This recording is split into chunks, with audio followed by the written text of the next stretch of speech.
اعوذ باللہ السمیع العلیم من الشیطان اللعین الرجیم بسم اللہ الرحمن الرحیم الحمد للہ رب العالمین الصلاۃ والسلام علی سید الانبیاء والمرسلین ابی القاسم مصطفیٰ محمد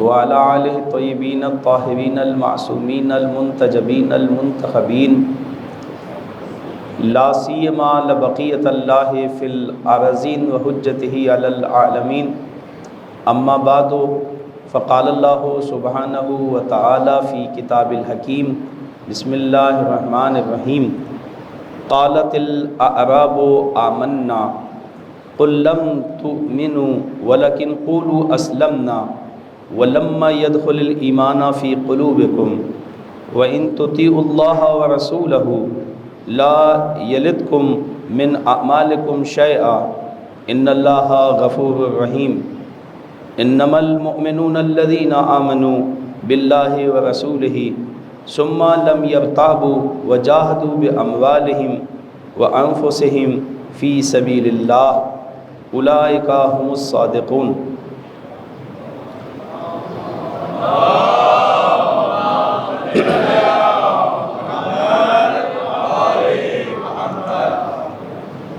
ہماری گفتگو سورہ حجرات کی تفسیر کے سلسلے میں تھی اور آج یہ ہمارا اس سلسلے کا 22واں درس ہے۔ آج جس آیت کی تلاوت کی گئی ہے اس میں خداوند متعال نے ان عرب بادی نشین لوگوں کے بارے میں گفتگو کی ہے کہ جن کا یہ دعویٰ تھا کہ ہم ایمان لے کر آئے ہیں۔ خداوند متعال نے فرمایا کہ یہ بادی نشین یہ کہتے ہیں کہ ہم ایمان لے آئے ہیں۔ خدا نے ان کی اس بات کو رد کیا اور کہا کہ ان سے یہ کہیے پیغمبر کہ آپ ایمان لے کے نہیں آئے بلکہ آپ اسلام لے کے آئے ہیں۔ قالت الاعراب آمنا، یہ بادی نشین یہ کہتے ہیں کہ ہم ایمان لے آئے ہیں۔ قل لم تؤمنوا، اے پیغمبر آپ ان سے کہہ دیجئے کہ آپ ایمان لے کے نہیں آئے، ولیکن قولوا اسلمنا، آپ یہ کہیں کہ ہم اسلام لے کے آئے ہیں، ہم مسلمان ہو گئے ہیں۔ مومن ہونے میں اور مسلمان ہونے میں فرق ہے، اسلام لانے میں اور ایمان لانے میں فرق ہے۔ وَلَمَّا يَدْخُلِ الْإِيمَانَ فِي قُلُوبِكُمْ، اور ابھی تک ایمان جو ہے وہ آپ کے دلوں میں داخل نہیں ہوا ہے۔ وَإِن تُطِيعُوا اللَّهَ، اور اگر آپ اللہ کی اطاعت کریں اور اس کے رسول کی اطاعت کریں، لَا يَلِدْكُمْ مِنْ أَعْمَالِكُمْ، تو ہرگز آپ کی کوئی بھی جو جزا ہے وہ کم نہیں ہوگی، جیسا عمل کریں گے آپ کو اس کی جزا ملے گی اور کسی قسم کی ناانصافی نہیں کی جائے گی۔ ان اللہ غفور رحیم، خداوند متعال جو ہے وہ بہت بڑا معاف کرنے والا ہے، درگزر کرنے والا ہے اور بخشنے والا ہے۔ اکثر لوگ جو ہیں وہ ہمیشہ اس غلط فہمی کا شکار رہتے ہیں کہ وہ اگر اسلام لے آئے ہیں تو اس کا مطلب یہ ہے کہ ان کی کامیابی ہے اور یہ کہ وہ نجات یافتہ لوگوں میں سے ہیں، حالانکہ ایسا نہیں ہے۔ اسلام محض اسلام نام ہے ظاہری لباس کا۔ آپ جب زبان سے کلمہ پڑھتے ہیں تو یہ جو ظاہری طور پہ کلمہ پڑھنا ہے آپ کا، زبان سے کلمہ پڑھنا، اس کا فائدہ یہ ہوتا ہے کہ آپ مسلمان ہوتے ہیں، آپ نجس حالت سے پاکیزہ حالت میں تبدیل ہو جاتے ہیں۔ ایک کافر اگر کلمہ پڑھتے تو وہ مسلمان ہو جاتا ہے، وہ اسلام لے آیا ہے تو وہ کیا ہو جاتا ہے، وہ پہلے نجس تھا پھر وہ پاک ہو جاتا ہے۔ اس کا جو اس کی جان مال یہ ساری چیزیں جو ہیں کیا ہیں، محترم ہو جاتی ہیں۔ اسی طرح وہ جو ہے رشتہ ازدواج میں جو ہے وہ منسلک ہو سکتا ہے مسلمانوں کے ساتھ، صرف یہ سہولتیں اسے حاصل ہوتی ہیں۔ لیکن یہ کہ اسلام لانا جو ہے اور مسلمان ہونا جو ہے وہ نجات کا کوئی پروندہ ہے کہ اس کے ہاتھ میں کوئی پروانہ دے دیا گیا ہے نجات کا، اور یہ کہا گیا ہے کہ جی اب اس کی نجات ہو جائے گی، تو ہرگز ایسا نہیں۔ مسلمان ہونا وہ کافی نہیں ہے نجات کے لیے، کیونکہ اسلام کا تعلق صرف ظاہری لباس ہے، ایک ظاہری چیزوں سے ہے، لیکن جو ایمان ہے، ایمان کیا ہے؟ ایمان تمسک قلبی ہے آپ کا، یعنی اس ایمان کا دل میں اترنا، آپ کا قلب اگر متمسک نہ ہو چیزوں سے، کیسے پتہ چلے کہ آپ کا دل جو ہے وہ متمسک ہو گیا ہے قلب سے؟ کیونکہ بعض لوگ اس میں بھی دھوکہ کھاتے ہیں، وہ سمجھتے ہیں کہ ہم مومن ہیں۔ ہر چیز کی علامتیں ہیں، جیسا کہ ہم نے پہلے بھی عرض کیا۔ آپ اگر کسی سے یہ کہیں کہ آپ کو بخار ہو رہا ہے، کیسے ثابت کریں گے کہ آپ کو بخار ہے؟ ڈاکٹر کیسے آپ کو بتائے گا کہ آپ کو بخار ہو رہا ہے؟ اس لیے کہ اس کی علامتیں جو ہیں وہ ظاہر ہوتی ہیں۔ اس میں سے ایک عام علامت جو ہے کہ جو ضروری نہیں ہے کہ ڈاکٹر بتائے، بلکہ یہ ہے کہ آپ بھی بتا سکتے ہیں کہ اس شخص کو بخار ہو رہا ہے، اور وہ کیا ہے؟ جسم کا گرم ہونا۔ جب آپ کا جسم گرم ہوتا ہے، ٹچ بھی ہو جائے کسی سے، تو آپ کہتے ہیں آپ کو بخار ہے۔ کیسے پتہ چلا آپ کو کہ یہ بخار ہے ان کو؟ آپ تو ڈاکٹر نہیں ہیں۔ کہا اس کی جو علامت ہے وہ ظاہر ہو رہی ہے، اور وہ ظاہر کیا ہے؟ وہ جسم کا گرم ہونا، جسم کا تپنا۔ آپ کو کیسے پتہ چلا کہ ان کو کھانسی ہے؟ کہ یہ مسلسل کھانس رہے۔ آپ کو کیسے پتہ چلا کہ ان کو زکام ہے؟ کہ یہ مسلسل جو ہے وہ صفائی کر رہے ہیں، مسلسل جو ہے یہ چھینک رہے ہیں مثال کے طور پر۔ اس قسم کی بہت ساری علامتیں جو آپ کو دکھائی دیتی ہیں۔ آپ کو کیسے پتہ چلا کہ ان کو درد ہو رہا ہے شدید پیٹ میں؟ کہ تڑپ رہے ہیں، اور بھی بہت ساری جو بھی آپ کہیں۔ تو ہر چیز اپنی علامتوں سے پہچان لی جاتی ہے۔ ایمان کو کیسے پہچانیں گے کہ یہ شخص جو ہے وہ مومن ہے؟ کیونکہ ایمان کا تعلق ہے تمسک قلب سے، دل سے اس کا تعلق ہے۔ دل میں تو آپ کسی کے نہیں اتر سکتے، تو کیسے پتہ چلے گا آپ کو؟ یہ ایسے پتہ چلے گا کہ جیسے بالکل، کیسے پتہ چلتا ہے آپ کو کہ زمین کے اندر بیج بو دیا گیا ہے؟ اس بیج کا کیسے پتہ چلتا ہے آپ کو کہ زمین میں بیج بو دیا گیا ہے؟ اس لیے کہ زمین سے کوپلیں نکل رہی ہیں۔ توجہ کی، آپ نے جو کوپلیں ہیں اس نے پھوٹنا شروع کر دیا ہے۔ اگر وہ کوپل نہ پھوٹے، اس کا اظہار نہ ہو، وہ علامتیں ظاہر نہ ہوں، تو پھر یہ ہے کہ اس کا مطلب یہ کہ وہاں پہ کسی بھی چیز کا پتہ نہیں چلے گا کہ آپ نے بیج بویا ہے یا نہیں بویا۔ ہر چیز اپنی علامتوں سے پہچانی جاتی ہے۔ ایمان بالکل اسی طرح سے، ایمان بھی جو ہے وہ اپنی علامتوں سے پہچانا جاتا ہے۔ اس لیے ائمہ معصومین علیہ السلام جب تفسیر کرتے تھے ایمان کی، تو آپ یہی کہتے تھے کہ یہ دل کے یقین اور اعضاء و جوارح سے اظہار کا نام ہے۔ ایمان فقط قلب کا نام نہیں ہے، کہ قلبی یقین کا نام نہیں ہے، بلکہ یہ دو چیزوں پہ مشتمل ہے۔ ایک یہ کہ آپ کے یہ دل میں اترے، اور اگر یہ دل میں اتر گیا ہے تو کیسے پتہ چلے کہ دل میں اتر گیا ہے؟ کہ اعضاء و جوارح جو ہے وہ اس کی گواہی دیں گے، یعنی عمل جو ہے وہ ظاہر ہونا شروع ہو جائے گا۔ اگر عمل ظاہر نہیں ہوا، دو چیزوں میں سے ایک ہی ہو سکتی ہے، بالکل اس بیج کی طرح سے، یا تو بویا نہیں گیا یا پھر دیمک لگ گئی ہے، یعنی وہ زمین میں ناکارہ ہو گیا ہے، زمین نے اسے ختم کر دیا ہے، وہ فاسد ہو گیا ہے۔ ایمان بالکل ایسے ہی ہے۔ اگر ایمان دل میں ہے تو یا تو اس کا اظہار ہونا چاہیے عمل کے ذریعے سے، اور اگر عمل کے ذریعے سے اظہار نہیں ہے پھر اس کا مطلب یہ کہ جو ایمان کا بیج بویا گیا تھا وہ نابود ہو گیا ہے، اور آپ غلط فہمی کا شکار ہو گئے ہیں۔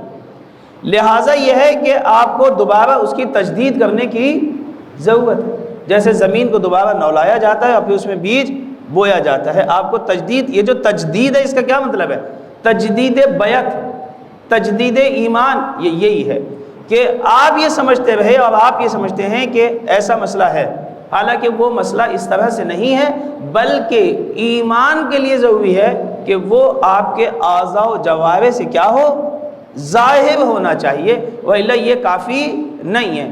جہاں پہ بھی نجات کی بات ہوئی ہے، اسلام کبھی بھی جو ہے وہ نجات کا ضامن نہیں ہے، ایمان ہے جو نجات کا ضامن ہے، اور نجات ایمان کے اوپر ہے، اور ایمان دو چیزوں پہ مشتمل ہے۔ ایک ایمان خود یعنی قلبی اعتقاد، قلبی ایمان، قلبی باور یہ ہونا چاہیے، اور دوسرا اعضاء و جوارح سے جو ہے کیا ہے؟ اس کا اظہار ہونا چاہیے۔ اگر یہ دو چیزیں نہیں ہیں تو آپ کی اور ہماری نجات نہیں ہو سکتی جب تک کہ وہ ان چیزوں کو ہم پیش نہ کریں۔ ہم اگر قرآن کی آیتوں کا مطالعہ کرتے ہیں تو واضح اور شفاف بات کی گئی ہے، ایسی بات نہیں ہے کہ کسی چیز کو پوشیدہ رکھا گیا ہے۔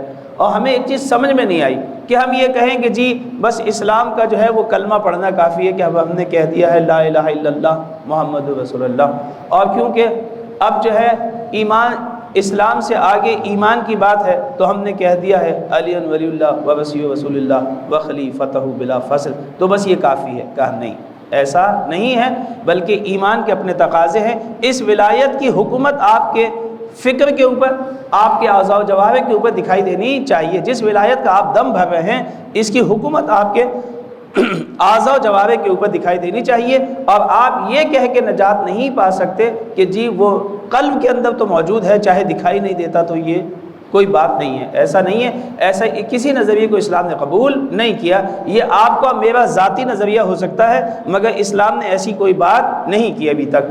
بسم اللہ الرحمن الرحیم، سورہ بینہ کی آیت نمبر غالباً 7 ہے، اگر میرے ذہن میں صحیح ہو نمبر۔ ارشاد ہوا ان الذین آمنوا وعملوا الصالحات اولئک ھم خیر البریہ، جو لوگ، بے شک جو لوگ ایمان لے آئے، ان الذین آمنوا وعملوا الصالحات، جو لوگ ایمان لائے اور عمل صالح کر کے دکھایا، انہوں نے ثابت کیا اپنے ایمان، اولئک ھم خیر البریہ، یہی لوگ خیر بریہ ہیں۔ خیر بریہ یعنی زمین کے سب سے باعزت لوگ، زمین کے سب سے نیک لوگ، زمین کے سب سے اچھے لوگ یہی ہیں۔ پھر اس کے بعد قرآن نے ان کی تفسیر اور جو ہے وہ ان کی خاصیتیں بتائیں کہ خداوند متعال ان کو کیا جزا دینا چاہتا ہے، اور قیامت میں ان کے لیے کیا کیا چیزیں رکھی گئی ہیں۔ کہ فرمایا کہ جزاؤہم عند ربہم، اللہ کے نزدیک ان کی جزا ہے، جزاؤہم عند ربہم جنات عدن تجری من تحتہا الانہار خالدین فیہا ابدا رضی اللہ عنہم ورضوا عنہ ذلک لمن خشی ربہ۔ جو بھی ہیں یہ افراد، اللہ ان سے راضی ہے، یہ اللہ سے راضی ہیں، یہ رضی اللہ ہے سارے کے سارے۔ اور یہ رضی اللہ وہ نہیں ہے کہ آپ کی دعاؤں کے محتاج ہوں، یہ آپ کی دعاؤں کے محتاج نہیں ہے۔ اللہ نے قرآن میں شفاف بات کی ہے، کہا جو بھی ایمان لے آئے اور عمل صالح انجام دے، آپ کی دعاؤں کے محتاج نہیں ہے۔ قرآن نے واضح اور شفاف بات کی ہے، کہا رضی اللہ عنہم ورضوا عنہ، یہ اللہ سے راضی ہیں، اللہ ان سے راضی ہے۔ یہ نہیں کہ ہو جائے گا، ہو جائے گی کی بات نہیں ہوئی ہے کہ قیامت میں ہو جائے گا، مرنے کے بعد ہو جائے گا، کہ نہیں، اللہ ان سے راضی ہے، یہ اللہ سے راضی ہیں۔ توجہ کی آپ نے؟ اسی طرح سے فرمایا والعصر ان الانسان لفی خسر، سورہ عصر میں آپ ہمیشہ پڑھتے ہیں کہ قسم ہے زمانے کی کہ تمام انسان خسارے میں ہیں، الا الذین آمنوا وعملوا الصالحات۔ کون لوگ خسارے سے بچیں گے؟ کہ جو ایمان بھی لے کے آئیں اور عمل صالح بھی انجام دیں۔ یہ نہیں کہ جو ایمان لے آئے، جو مومن ہے وہ کہے کہ میں کامیاب ہوں، نہیں، مومن کامیاب نہیں ہے، بلکہ وہ صاحب ایمان بھی ہو اور صاحب عمل بھی ہونا چاہیے، اظہار ہونا چاہیے اس کا، اس ایمان کا عمل کے ذریعے سے۔ اسی طرح سے سورہ 3 کے اندر آواز دی، قسم کھائی خداوند متعال نے، والتین، بسم اللہ الرحمن الرحیم، والتین والزیتون وطور سینین وہذا البلد الامین لقد خلقنا الانسان فی احسن تقویم ثم رددناہ اسفل سافلین الا الذین آمنوا وعملوا الصالحات۔ کہ جو افراد بھی جو ہیں اگر ایمان لے آئیں وہ اور عمل صالح انجام دیں تو پھر یہ اسفل سافلین میں نہیں جا سکتے. یہ کہاں نہیں جائیں گے؟ یعنی یہ پستیوں کی طرف دھکیلے نہیں جائیں گے. پستیوں کی طرف وہ لوگ جائیں گے کہ جو نہ ایمان لے کے آئے اور نہ انہوں نے عمل صالح انجام دیا. صرف وہ لوگ پستیوں سے بچ جائیں گے کہ جو ایمان بھی لائیں اور عمل صالح بھی انجام دیں. تو لہٰذا یہ جو ہے اس میں دقت کرنی چاہیے. یہ جو نجات ہے آخرت کی، اس کا تعلق پیدائش سے نہیں ہوتا کہ یہ جو مومن ہونا ہے یہ پیدائشی نہیں ہے کہ کوئی یہ سمجھے کہ کیونکہ وہ مومن کے گھر میں پیدا ہو گیا ہے تو لہٰذا وہ مومن ہے. کوئی اگر جو ہے توجہ کرے کہ وہ مومن ہو گیا، نہیں، مومن جو ہے اس کا تعلق کس سے ہے؟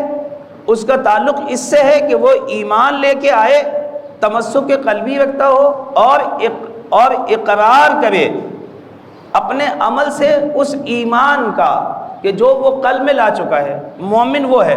مومن پیدائشی نہیں ہوتا آدمی. مسلمان پیدائشی ہو سکتا ہے کہ جس گھر میں پیدا ہوا تو وہ مسلمان ہو گیا ہے، لیکن مومن ہونے کے لیے اسے دو چیزوں کو پیش کرنا پڑے گا. نمبر ایک تمسک قلبی، اور دوسرا یہ ہے کہ عمل کے ذریعے سے اس کا اظہار.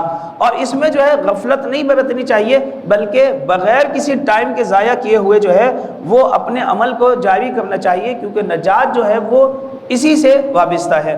اسی لیے آپ نے دیکھ لیا کہ خداوند متعال نے عربوں سے اس دور میں بھی اس چیز کو قبول نہیں کیا اور فوری طور پہ پیغمبر کو کہا کہ اس کو رد کریں، ان کی اس بات کو، ہر چیز کو اس طرح سے قبول نہ کریں کہ کوئی یہ کہے کہ جی ہم ایمان لے آئے ہیں اور حالانکہ وہ اسلام لے کے آئے. وہ مومن نہیں ہے، کیونکہ ایمان ایک الگ سے ہٹ کے چیز ہے. آپ اسلام کو ایمان نہ سمجھیں. یہ ابھی تک ہم جو ہے یہ اسلام لے کے آ رہے ہیں، یہ ایمان نہیں ہے، کیونکہ ایمان کو کیا تعلق ثبوت سے ہے اور وہ ہے اعضاء و جوارح سے عمل کو انجام دینا. حتیٰ کہ حضرت امام جعفر صادق علیہ السلام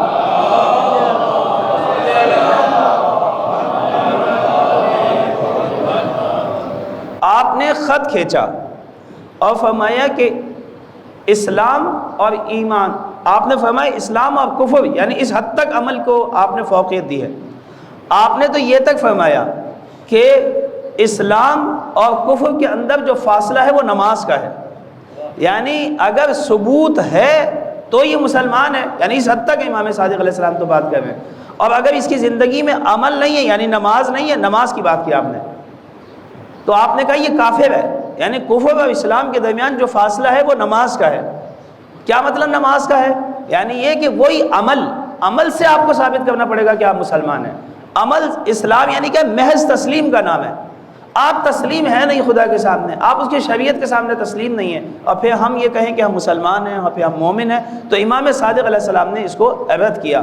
حتیٰ کہ آپ نے فرمایا کہ جو لوگ نماز نہیں پڑھتے، میں ابھی صرف نماز کی بات کر رہا ہوں کیونکہ عمل سے اظہار ہے، صرف نماز نہیں پڑھتے، امام نے فرمایا کہ اور اس کو ہلکا سمجھتے ہیں، تو آپ نے فرمایا کہ مومنین کی دعائیں ان کے حق میں قبول نہیں ہوتی، قبول نہیں ہوتی ان کے حق میں. آپ دعا کریں سب کے سب ہاتھ اٹھا کے کہ پروردگار اس کی بخشش کر دے، کہ نہیں، آپ کی دعا قبول اس کے حق میں نہیں ہوگی. کیونکہ جو آدمی خود اپنے آپ کو نہیں بدلنا چاہتا، جو آدمی خود چینج ہونا نہیں چاہتا، تو دوسروں کی دعائیں بھی اسے چینج نہیں کریں گی، کیونکہ دعاؤں پہ نہیں رکھا. ہاں وہ خود بھی کوشش کر رہا ہو، وہ خود بھی جو ہے آگے بڑھنے کے لیے جستجو کر رہا ہو، مجاہد ہو، اور پھر کوئی کوتاہی رہ جاتی ہے، کوئی کمی رہ جاتی ہے، تو مومنین کی دعائیں اس خلا کو پر کرتی ہیں. نہ یہ کہ ابتدا سے لے کے انتہا تک جو ہے وہ دعاؤں کے اوپر آدمی چل رہا ہو اور پھر اس کے بعد کہے کہ جی مومنین کی دعائیں جو ہیں وہ کافی ہیں. جیسے بہت سارے لوگ جو ہے وہ سوچتے ہیں کہ چلے بڑا بیٹا تو ہے ہی، اب یہ بیچارہ پڑھتا رہے گا ساری زندگی، ہم پڑھیں یا نہ پڑھیں. تو یہ نہیں سوچنا چاہیے. اس طرح سے نہیں ہوتا کہ جو کام آپ کر کے جائیں گے اس کی اہمیت جو ہے وہ زیادہ ہے. آپ 1 روپیہ دیں گے تو وہ 1 لاکھ روپیہ ہوگا. بچہ 1 لاکھ روپیہ آپ کی طرف سے دے گا، آپ ہی کا پیسہ ہو چاہے، تو وہ 1 ہی روپیہ شمار ہوگا. لیکن اگر آپ 1 دے کے جائیں گے تو 1 لاکھ شمار ہوگا. تو آپ کے عمل کی خداوند متعال چاہتا ہے آپ کو کمال پہ پہنچانا، آپ کو کہاں مقصد عالی پہ پہنچانا اس کا مقصد ہے. اور وہ جب تک نہیں ہوگا جب تک کہ آپ خود ایمان لے کے نہیں آئیں گے اور عمل صالح انجام نہیں دیں. اور پھر اس سلسلے میں یہ فرمایا کہ اور اس سے آپ لوگ جو ہے ذہنی طور پہ جو ہے وہ پریشان ہونے کی ضرورت نہیں ہے. کوئی بھی عمل آپ کا جو ہوگا وہ ضائع نہیں ہوگا. ایسی بات نہیں ہے کہ ایک آدمی نے کوئی کام انجام دیا ہے اسے اس کی جزا مل گئی آپ کو نہیں ملے گی، ایسا ہرگز نہیں ہے. جب بھی آپ کوئی عمل انجام دیں گے تو اللہ اور رسول کی اطاعت کریں گے تو اس اطاعت کا جو ہے وہ آپ کو مکمل جو ہے وہ بدل ملے گا، آپ کو اس کی جزا دی جائے گی اور ایک چیز بھی ضائع نہیں کی جائے گی. لیکن شرط یہ ہے کہ آپ کو اللہ اور اس کے رسول کی کیا کرنی ہے؟ اطاعت کرنی ہے. رہبریت کی اسلام میں بڑی اہمیت ہے. آپ اپنی طرف سے کوئی عمل انجام نہیں دے سکتے، رہبر سے آگے قدم نہیں بڑھا سکتے. ہمیشہ رہبر کے پیچھے چلنے کو کہا ہے. اطاعت رہبر کے فرمان کے اوپر ہے، نہ یہ کہ آپ اپنی طرف سے جو ہے دین بنائیں اور اپنی طرف سے اسلام بنائیں اور پھر اس کے اوپر عمل شروع کر دیں کہ نماز جیسے چاہے پڑھ لیں، روزہ جیسے چاہے رکھ لیں، حج جیسے چاہے کر لیں، کوئی بھی عمل کسی بھی طرح سے کر لیں. نہیں، رہبریت کے اوپر آپ کو جزا ملے گی جب آپ اس کے نقش قدم پہ چلیں گے. اس لیے بار بار یہ بتاتے ہیں کہ اگر آپ نے اللہ کی اطاعت کی اور رسول کی اطاعت کی، نہ کہ اپنی نفسانی خواہشات کی اطاعت کی اور پیروی کی، اس کی جزا نہیں ہے، بلکہ جب آپ اللہ اور رسول کی اطاعت کرتے ہیں تو آپ کو اس کی جزا ملتی ہے. ان اللہ غفور رحیم. اور اس بات کو یاد رکھو، اگر اطاعت کرتے میں لازم بات ہے انسان اطاعت کرتا ہے اور وہ پیروی کر رہا ہے، اگر کوئی کوتاہی ہو جاتی ہے تو پھر اس کا بھی ٹینشن لینے کی ضرورت نہیں ہے. اگر کوتاہی ہو گئی ہے، کوئی پہلے ہو گئی ہے، ابھی ہو جاتی ہے، تو اس میں بھی پریشان ہونے کی ضرورت نہیں ہے. جگہ جگہ جو ہے وہ سہارا دیا ہے آپ کو. یعنی ایک تو آپ کو آپ کے خط کو صحیح کیا کہ ادھر نہ جائیں، ایک تو آپ کی اپنی غفلت سے بیدار ہوں. غفلت یہ ہے کہ آپ ایمان لے کے آئے ہیں اور آپ نے آخر تک سوچ لی ہے. آخر تک نہ سوچیں. جیسے بہت سارے لوگ ہوتے ہیں خیالی پلاؤ پکاتے ہیں، ابھی دکان جو ہے وہ انہوں نے شروع ہی کی ہے، وہ سمجھ رہے ہیں وہ دنیا کے سب سے بڑے تاجر بن گئے، انہوں نے محل خرید لیا، انہوں نے یہ کر لیا ہے. ابھی تو یہ ابتدا ہے. آپ ابتدا کو انتہا سے نہ ملائیں، اس پہ کام کرنے کی ضرورت ہوتی ہے. تو آپ بڑے تاجر گھر بیٹھ کے بن جاتے ہیں. گھر بیٹھ کے تو کوئی نہیں بنتا. بڑا تاجر یہ جتنے بھی بڑے تاجر ہیں گھر بیٹھ کے نہیں بنے. ہو سکتا ہے ہم انہیں گھر میں بیٹھے ہوئے دیکھتے ہوں، لیکن اگر آپ ان سے پوچھیں تو آپ یقین کیجئے کہ وہ جو ہے بہت ہی کام کرتے ہیں، اس سلسلے میں محنت کرتے ہیں، کوششیں کرتے ہیں. ابھی میں ایک صاحب کے ساتھ تھا تو ان کے ساتھ جب ان کی فیکٹری میں ہم گئے تو وہ اس وقت جو ہے تقریباً اس دور میں جب میں ان کے ساتھ گیا تھا تو تقریباً 11-12 فیکٹری ان کے زیر اثر چلتی تھی. تو وہ بہرحال جب دورہ ہوا تو ایک خادم جو تھا ان کا وہ وہاں پہ مشین پہ کام کر رہا تھا، کپڑا ایسے سی رہا تھا. تو انہوں نے بتایا مجھے کہ جب میں آیا تھا تو میں یہ تھا، یعنی میں یہاں ایک چھوٹا سا ملازم تھا اور میں یہ کام کرتا تھا. اور پھر میں نے اتنی محنت کی کہ میں جس کمپنی میں ایک چھوٹا سا ملازم تھا، آج 11 کمپنی میرے اس کے اندر جو ہے انڈر میں کام کرتی ہیں. تو وہ سو کے ہو گئی. آپ کیا سمجھتے ہیں کوئی کسی کو اس مقام پہ ایسے لے آتا ہے کہ ایک خادم کو اٹھا کے جو ہے ایسے جو ہے وہ کہیں کہ بھئی اب یہ عقل سے آپ کے حوالے ہوگا. اور اتفاق کی بات یہ ہے کہ اتنا اعتماد ہے ان کے اوپر کہ جو بھی اوپر سے وہ خواہش ظاہر کرنا چاہے ان کی خواہش کو فوری طور پہ پورا کرتے جاتے ہیں. وہ کہتے ہیں کہ آپ سے بتائیں کہ آپ کو کیا چاہیے. تو یہ جو چاہیے تبھی ہوتا ہے کہ جب آپ پہ اعتماد ہو جاتا ہے. تو جن پہ اعتماد ہو جاتا ہے، جن کے عمل پہ اعتماد ہو، جن کے ایمان پہ اعتبار ہو، تو پھر یہی کہا جاتا ہے کہ وما تشاؤون الا ان یشاء اللہ، کہ جو ہے کہ تم نے کچھ نہیں چاہا جو اللہ نے چاہا، تو بس اب وہی ہوگا جو تم چاہو گے. توجہ کی ہے آپ نے؟ یعنی ہماری تو دنیا کا بھی یہی ہے. اہل بیت کو جو یہ کہا ہے خدا نے، وہ ایسے ہی تو نہیں کہا کہ اب وہی ہوگا کہ جو آپ لوگ چاہیں گے. وہ اسی وجہ سے کہ دنیا میں ہمیشہ اہل بیت نے وہ کیا ہے جو خدا نے چاہا ہے. اب وہاں پہ قیامت میں وہ ہوگا جو اہل بیت چاہیں گے. علی قسیم النار والجنہ ہیں، الحسن والحسین سید شباب اہل الجنہ ہیں. جہاں بڑے بڑے بھی ساری عمر گزارنے کے بعد بھی جنت لے نہ سکے اور ہم سب جو ہے ان کے لیے بیٹھے ہوئے دعائیں کر رہے ہیں رضی اللہ پروردگارہ ان سے راضی ہو جا. توجہ ہے یا نہیں ہے؟ اور اس کے بعد بھی ہمیں یہ پتہ نہیں چلا کہ یہ خدا ان سے راضی بھی ہوا یا نہیں ہوا، کیونکہ امام کی روایت یہ ہے کہ جو توجہ کریں، جو نمازوں کو ہلکا سمجھتے ہوں ان کے حق میں مومنین کی دعا قبول نہیں ہوتی۔ تو ابھی یہ بھی نہیں پتہ کہ یہ جائیں گے بھی یا نہ جائیں گے۔ اس دور میں پیغمبر ان کے بارے میں یہ کہہ رہے تھے، کیا کہہ رہے تھے؟ الحسن والحسین سید شباب اہل الجنہ، یہ جنت کے جوانوں کے کیا ہیں؟ سردار ہیں۔ تو یہ کیسے سرداری ملتی ہے؟ یہ علم سے، حکمت سے، معرفت سے، اور عمل میں جب انسان جو ہے وہ سب سے آگے دکھائی دیتا ہے۔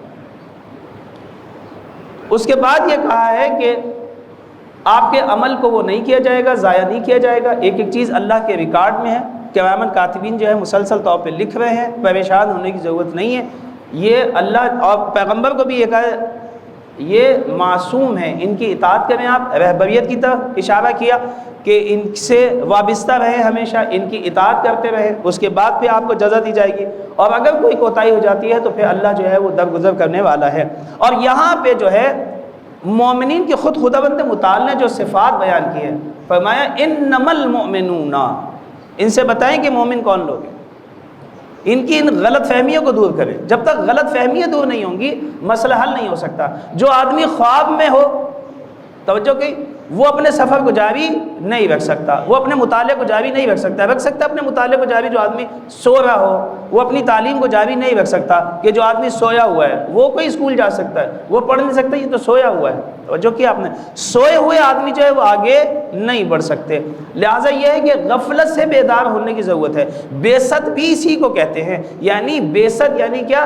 یعنی غفلت سے اٹھانا۔ پیغمبر آئے اسی لیے تھے تاکہ لوگوں کو غفلت سے باہر نکالیں، تو ہمیں جو ہے وہ غافل نہیں ہونا چاہیے۔ خصوصی طور پہ جو ہے مولا کائنات کے ماننے والوں کو تو بالکل بھی نہیں ہونا چاہیے کہ وہ صرف اگر یہ کہتے ہیں کہ ہم علی کے ماننے والے ہیں، کیونکہ پیغمبر کی جو حدیث ہے اس آیت کے بارے میں کہ اولئک ہم خیر البریہ، یہ کون لوگ ہیں؟ کسی نے پوچھا یا رسول اللہ یہ خیر بریہ کون لوگ ہیں، یہ نیک اور سچے لوگ کون ہیں؟ آپ نے کہا علی اور ان کے شیعہ، یہ خیر بریہ وہ ہیں۔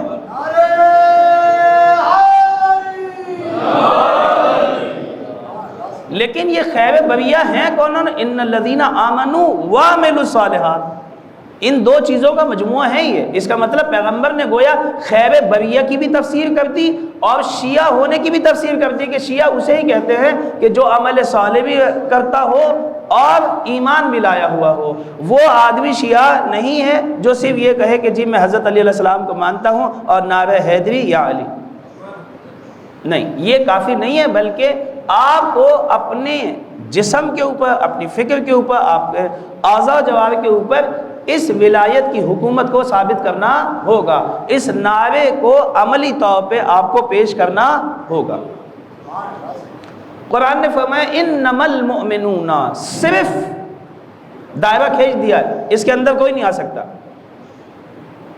توجہ کی، یعنی سارے گمانوں کو باطل کر دیا۔ سنیں مومن کون ہے؟ قرآن نے کہا انما المؤمنون الذین آمنوا باللہ، مومن وہ لوگ ہیں جو صاحبان ایمان ہیں، جو اللہ پہ ایمان لے آئے، ورسولہ، اور ان کے رسول پر، ثم لم یرتابوا،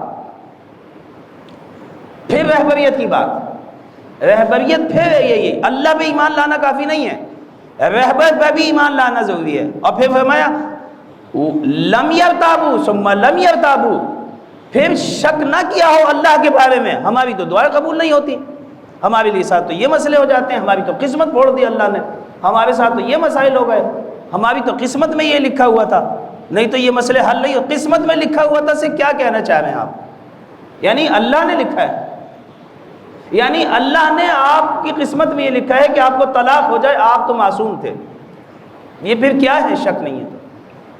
یعنی کسی کی عدالت پہ شک کیا مطلب ہوتا ہے شک ہونے کا؟ جب اگر میں یہ کہوں کہ جی میری تو قسمت پھوٹی ہوئی ہے، ہماری تو قسمت میں یہ لکھ دیا گیا تھا، اور ہم اس قسم کی باتیں کریں کہ ہماری تو دعا قبول نہیں ہوتی، تو یہ کیا چیز ہے؟ یہ ہم یعنی کیا ثابت کرنا چاہتے ہیں؟ یہ شک نہیں ہے خدا کے اوپر، اس کی عدالت پہ شک نہیں ہے، یعنی ایسا نہیں ہے کہ وہ سنتا نہیں ہے آپ کی بات کو، پھر اس نے اپنے آپ کو سمیع کیوں کہا ہے کہ وہ سننے والا ہے؟ اور وہ تو اتنا دائم سننے والا ہے کہ جب سب سو رہے ہوتے ہیں اور کوئی دعا نہیں کرتا وہ تب بھی سنتا ہے۔ جو امام علیہ السلام نے، ہم نے اس دن بھی ذکر کیا تھا کہ جو دریاؤں کے اندر جو سمندر کے اندر مچھلی کے سانس لینے کی آواز کو سنتا ہے، وہ آپ کی دعاؤں کو نہیں سنتا؟ تو ہم یہ کہیں کہ جی وہ خدا ہماری سنتا نہیں ہے، آپ یعنی بجائے اس کے کہ میں اپنی اصلاح کروں اور میں یہ پڑھوں کہ دعا کی قبولیت کے کیا وہ ہیں، یہ نماز آدمی کو معراج پہ لے جاتی ہے۔ یہ نماز ہم نے اس دن بتایا تھا، یہ نماز ہے جو زلزلوں کو روک دیتی ہے، یہ نماز ہے جو انسان کو غنی بناتی ہے، یہ نماز ہے جو انسان کو کمال پہ پہنچاتی ہے۔ ہم نماز پڑھ کے بھی ہاتھ پھیلا رہے ہیں، تو یہ نماز تھی جس سے انسان کمال پہ پہنچتا ہے، یہ نماز تھی جس کو انسان کو کمال پہ لے جانا تھا۔ تو ہمیں بھی توجہ دینی چاہیے کہ ہم سب کچھ کرنے کے باوجود یہ کیوں کریں۔ اس کا مطلب یہ کہ وہ شرائط پورے نہیں ہو رہے۔ بالکل اسی طرح سے ڈاکٹر بھی بہترین ہے، دوا بھی بہترین ہے، نسخہ بہترین لکھا ہے، آپ کو فائدہ کیوں نہیں ہو رہا؟ تو آپ کو توجہ دینی چاہیے کہ مشکل ہو گئی ہے، کہیں میں دوا کو اس طرح سے لے بھی رہا ہوں یا نہیں جس طرح سے ڈاکٹر نے بتایا ہے۔ ہمیں خود سوچنے کی ضرورت ہے بہت ساری چیزوں کو۔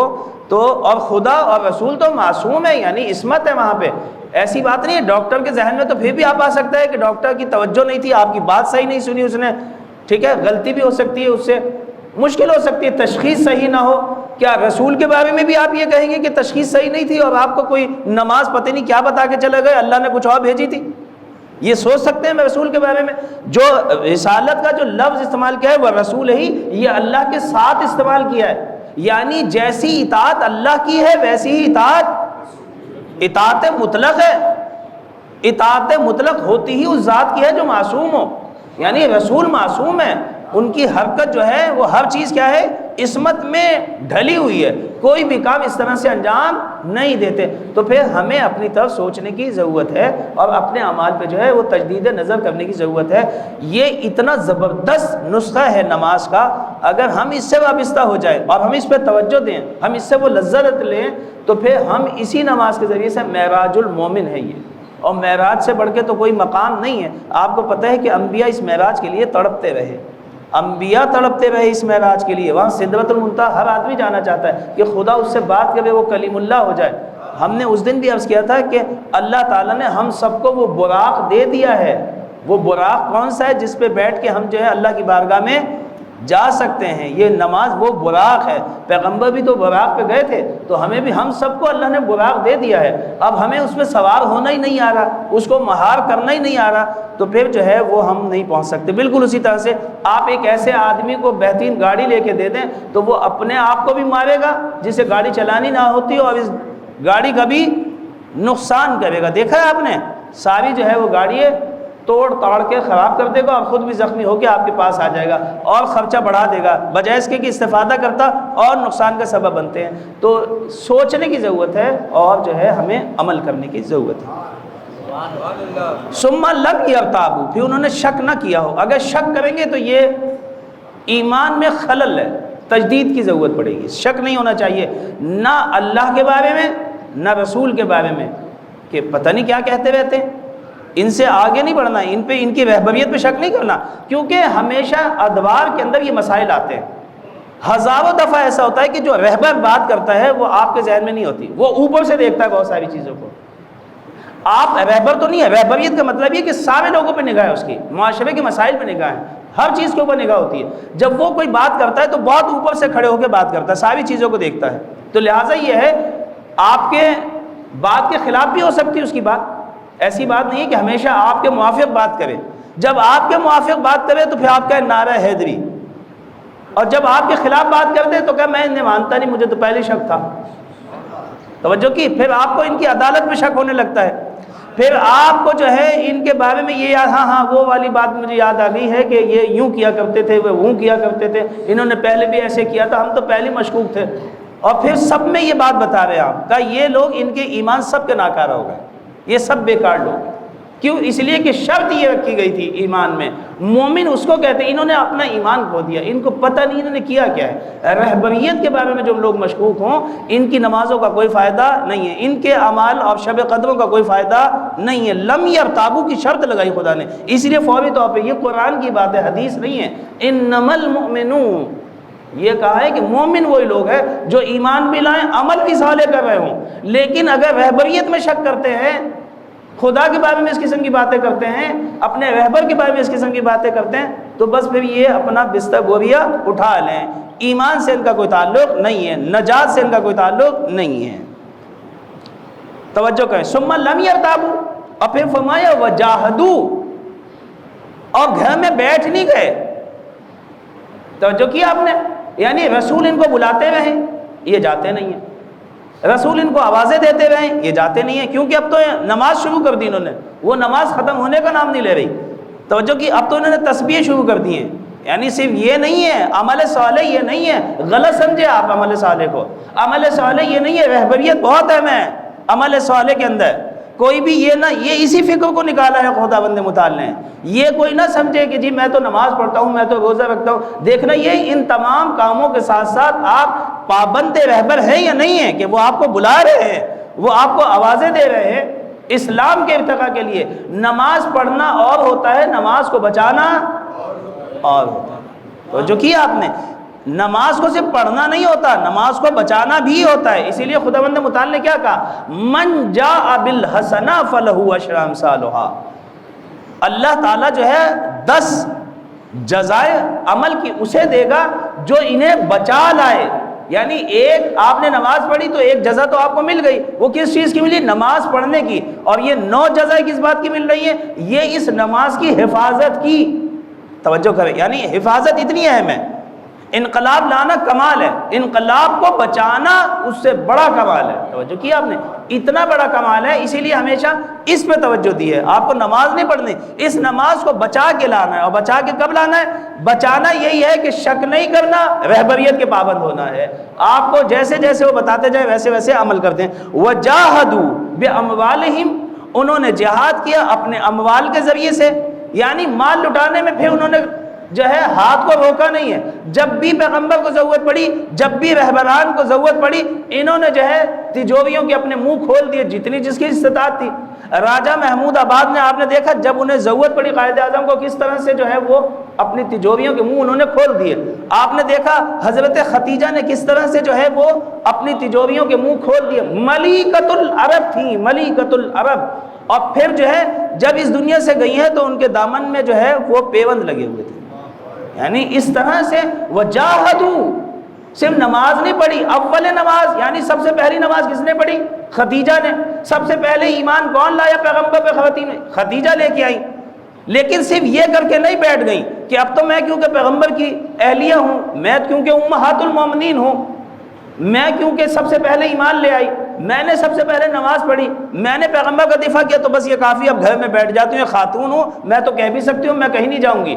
لیکن قدم قدم پہ پیغمبر کو بچانے بھی گئی، پیغمبر کا دفاع بھی کیا، اور کہا وَجَاهَدُوا بِأَمْوَالِهِمْ وَأَنفُسِهِمْ، جہاد کیا اپنے مال سے بھی اور اپنی جان سے بھی۔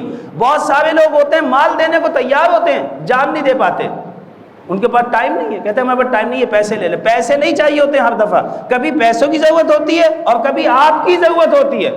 اب مثال کے طور پہ سارے مل کے یہ کہیں کہ جی احتجاج ہے، کل ریلی ہے، اس میں چلنا ہے، سب کے کتنے پیسوں کی ضرورت ہے کہ جی اتنے پیسوں کی ضرورت، چلے کل چل نہیں سکتے کیونکہ ٹائم نہیں ہے، کاروبار کا مسئلہ ہے، پھر اور بھی مصروفیات ہیں، یہ وہ دفتر کی۔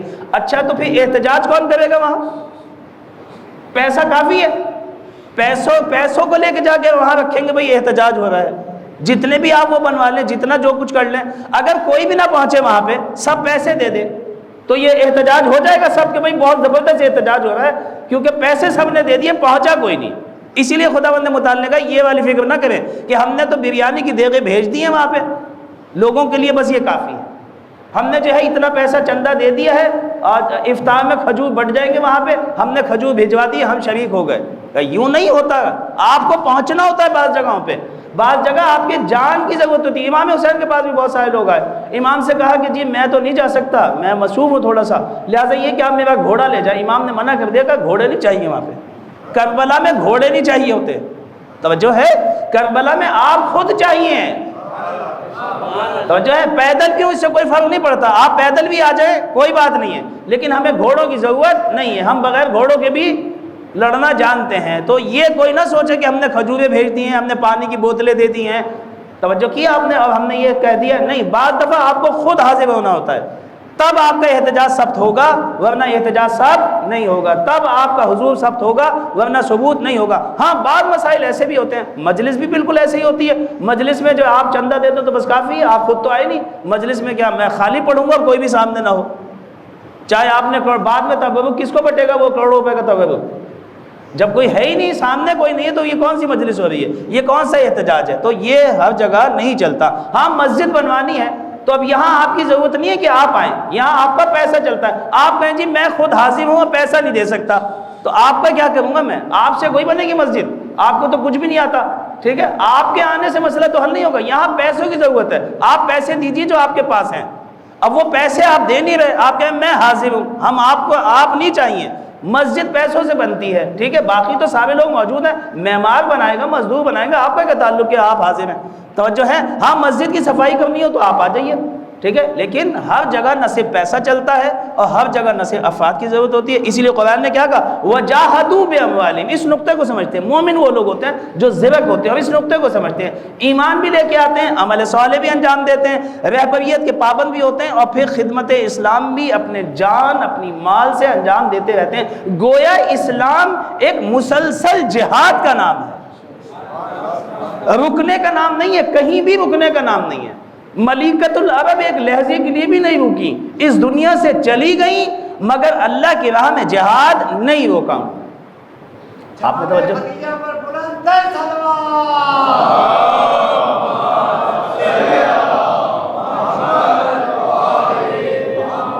بس بات کو ختم کریں، اور پھر فرمایا فی سبیل اللہ، اور یہ جو انہوں نے پیسے دیے ہیں یہ بورڈ لگوانے کے لیے نہیں دیے اپنے، کہ میرا بورڈ لگ جائے تاکہ جو ہے وہ تصویر آ جائے کہ ہم نے اتنا جو ہے ڈونیشن دیا تھا مسجد میں، اور ہم نے اتنے پنکھے دیے تھے، ہم نے جو ہے اتنا احتجاج، ہمارا بینر بھی وہاں پہ موجود ہے، اس لیے یہ کام نہیں کیا، اپنے نام کے لیے نہیں کیا، اپنی شہرت کے لیے یہ کام نہیں کیا کہ میرا نام بھی لینا وہاں پہ کہ جی یہ بھی اس میں شامل تھے۔ کافی سبیل اللہ، اللہ کی راہ میں یہ کام کیا ہو، اللہ کے لیے کیا ہو، تو جو کیا آپ نے، ہمیشہ ہر کام جو ہے وہ اللہ کے لیے ہے۔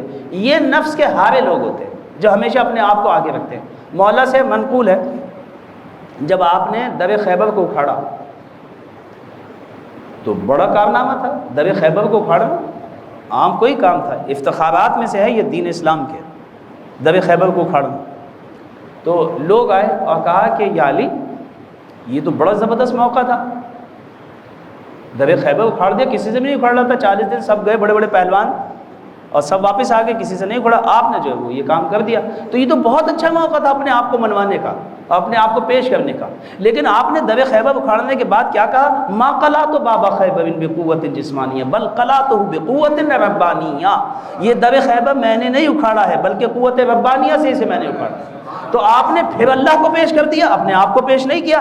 دوسرے تو کام، توجہ کریں، دوسرے تو دوسرے کے کاموں کو بھی اپنا کام بتاتے ہیں، آپ اپنے کام کو بھی اللہ کا کام بتاتے ہیں۔